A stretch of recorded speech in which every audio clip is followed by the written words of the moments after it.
What's up, everybody? GeauxBurns checking out another volume to the new Bordeaux Tribune, courtesy of the official Mafia Twitter and Facebook pages.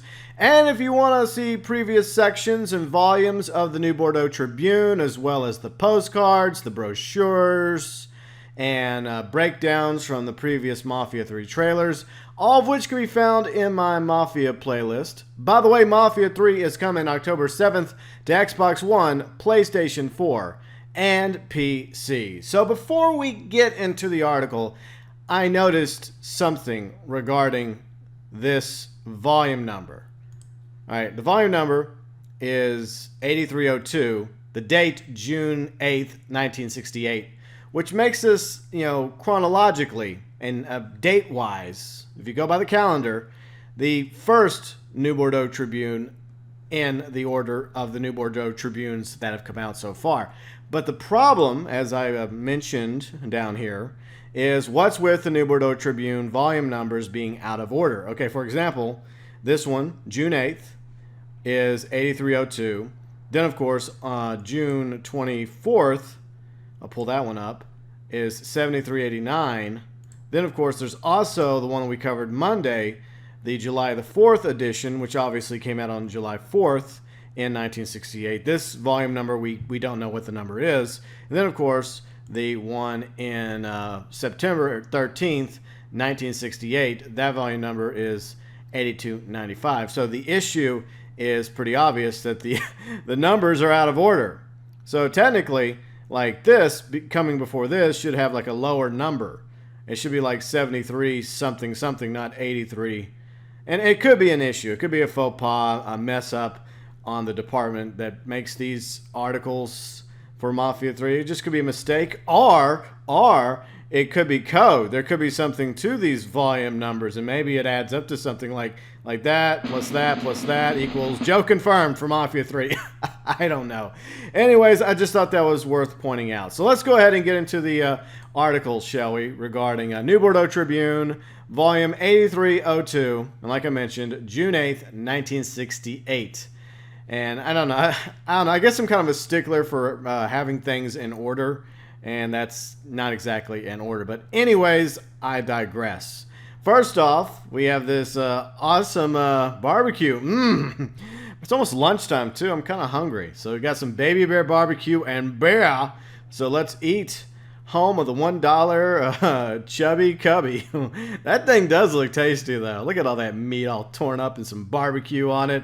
And, of course, you can wash it down with Swift Cola. That is good. So, yeah, I think I'm going to have to go get some lunch after I'm done here. All right, so anyways, it looks like there's only like one article on this volume 8302. And it's revolved around gun running bust in the Bayou. Bayou Phantom. Superstitious locals have been saying that the ghost of Jean St. John continues haunting the Bayou, claiming lives. Apparently, he never quit his gun-running ways either. Through a coordinated effort with the FBI and local authorities, a tip-off led to the seizure of a huge weapons cache in the Bayou last night.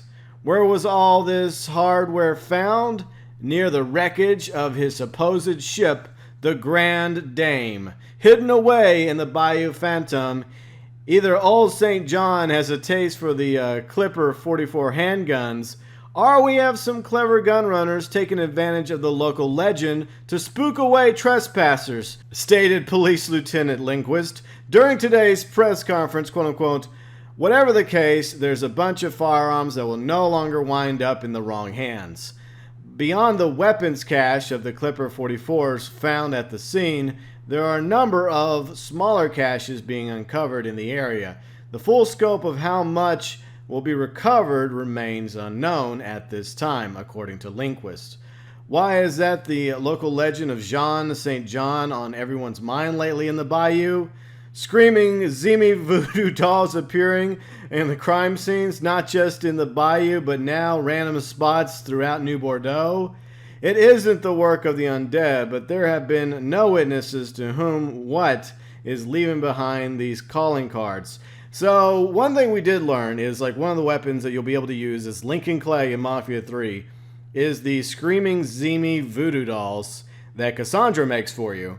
And obviously, the person responsible posing as Jean St. John is obviously none other than the one and only Lincoln Clay, using the legend of Jean St. John as kind of a cover for him to do his gun running and attacking using Zimmy voodoo dolls on his foes.